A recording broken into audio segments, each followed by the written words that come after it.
There are big pressures internationally on our environment. Climate change, biodiversity, water issues, major new challenges that are facing farmers. How do we bring down our greenhouse gas emissions? How do we bring biodiversity and wildlife and halt the loss of biodiversity in Ireland?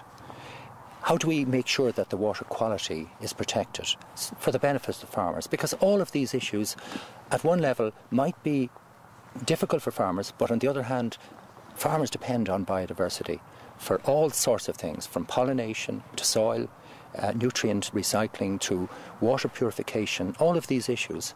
And wildlife have benefits also. So protecting our environment can help in terms of production. And likewise, when you look at climate change, the big pressures of climate change that are coming on us, there will be impacts for farming because of changes in climate. And we need to look at our greenhouse gas emissions in that context, because we're going to have to bring down our greenhouse gases in Ireland right across all sectors by 30% over the next 10 years, and by 90% by 2050, if we're to solve the big challenges of climate change. So for farmers, I see on one level, if you like, big issues to be dealt with, but there are really good solutions. There are, in my view, big opportunities, huge possibilities for farmers, especially now in the downturn when so many young farmers and young people that want to inherit their farm and make this a living into the future, because they're going to need to, because jobs are running out. And we need to look, therefore, at the future. We need to also look at our markets abroad. We need to look at where most of our food produce goes to. And there are changes there happening too, where consumers are changing. Consumers are becoming much more aware of climate change, greenhouse gas emissions, issues concerning biodiversity.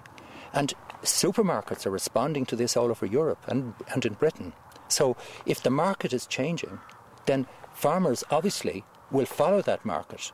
But it would be good if our farmers, because we're able to produce food here in Ireland better, with lesser greenhouse gas emissions, because of our growing conditions in Ireland and our natural situations, and on farms like here with the clover, because clover has huge benefits in reducing chemicals and saving farmers money at the same time. So if we can look at the opportunities for farmers and use those opportunities to give new enterprises, new employment opportunities for farmers all over the country. And I see lots of areas. One would be things like energy. We import 6.5 billion worth of energy into Ireland every year.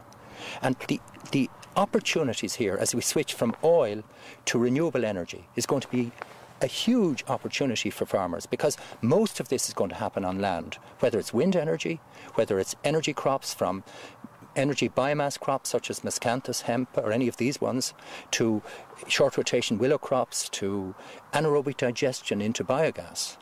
These are the ones that are going to give the new enterprises that I believe will bring new jobs, new enterprises and new life into rural Ireland. So what I see happening here on this farm of Solohead is a very good example of how a farm, a dairy farm, can be managed in such a way that clover, a sward mixed with grass and clover, can bring down the greenhouse gas emissions of a farm like this by 1/3.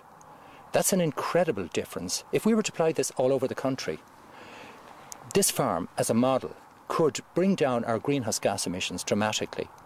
So we need to see more of this sort of thing that's going on here, and the research that's going on with Teagasc at the moment, that I believe is incredibly important for the future, for farming, so that we will have a viable future for farming in Ireland.